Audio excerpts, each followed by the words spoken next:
You can't outwork a protein problem.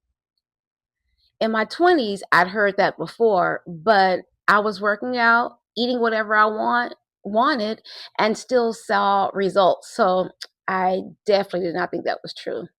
In my 30s, I'm still working out, but I'm starting to see that it's taking a little bit more to get to my results than it did in my 20s. So then I started thinking, might be true. But now that I'm in my 40s, I found that there is absolutely no way I can get away with that. I'm not saying I eat perfect, but I am saying that eating crazy for a week shows up faster and stays around much longer than it used to. This week, I've been doing my strength work, but wondering why my muscles felt soft and I felt tired. Turns out I was building the muscle, but not feeding it. So today is not a diet video. It's just the other half of the equation that nobody told us about. Welcome to week 2 of our Restart series. If you're new here, my name is Christy and welcome to Quiet Rebuild Club. This channel is about women and moms who are going through perimenopause and just mom life in general and want to fit fitness back into your life. Quick disclaimer, I'm not a nutritionist. I'm not about to hand you a meal plan. And if you're looking for macros in this video, if you're looking for information about macros, this is the wrong video. What this actually is how I fit protein into my day when there's already no extra time in the day anyway. There's no meal prepping like it's a part-time job. I'm just going to tell you what's been working for me. Something changes in perimenopause that wasn't explained to us. Well, at least not to me. And that is your body holds onto muscle differently than it used to, and it needs more support to do it. That's why you suddenly feel like you have to work out harder than you did in your 30s. Recently, I've realized that my strength training workouts have been harder than they usually are. And then I started thinking about the things that I've been eating. I've been eating more sugar than I usually do because I found these little cookies in a 3-pack at HEB at the checkout. And there are 3 dark chocolate Milan cookies. Stay away because I was eating 1 or 2 packs a day. Didn't think about it because there's only 3 cookies. I think like 180 calories. So I didn't think about it being that much of an effect, but it's still sugar. But I stopped that about 2 weeks ago, and I still didn't feel much different. Then I sat down and started thinking about how I've been eating recently, and my protein consumption was way down. Protein is what fuels the muscles, so I know I definitely had to change that. So let's get into a few simple things that I've been doing to feed my muscles. My breakfast has been a bagel or toast with some type of fruit for a while now, but I've started to add more protein like salmon or something along with the breakfast that I make every day. I try to keep something pre-made in the fridge for lunch. I don't eat meat, so it's usually tuna or, oh my God, these really good salmon lunchable style things that I found, but it makes it easy. With dinner, I usually have protein, but I started adding more protein like black beans or some type of legumes, however you say it. And then I love salty snacks, so peanuts is always a good option for protein when you want a quick snack. And surprisingly, it can be filling. I stopped treating protein like a meal and started treating protein like something I add to meals. This isn't about eating perfectly. It's about giving your muscles something to work with. That's it. If you're just getting back into this, the movement, not even the food part yet, I built something for you. It's linked below and it's the same type of information I would hand a friend. No pressure. It's just a place to start. Okay, now let's go feed the muscles we keep talking about.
time's up. Gotta take a quick break.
So much better. Outside, no one around.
That's it. That's the whole protein conversation. Not a plan, not a rule, just feed the muscle you're building. That's what I want to leave you with today. If this is helping, subscribe. My name is Christy. This is Quiet Rebuild Club, where we build in silence and show up for ourselves. And I'll see you on Sunday. Holla.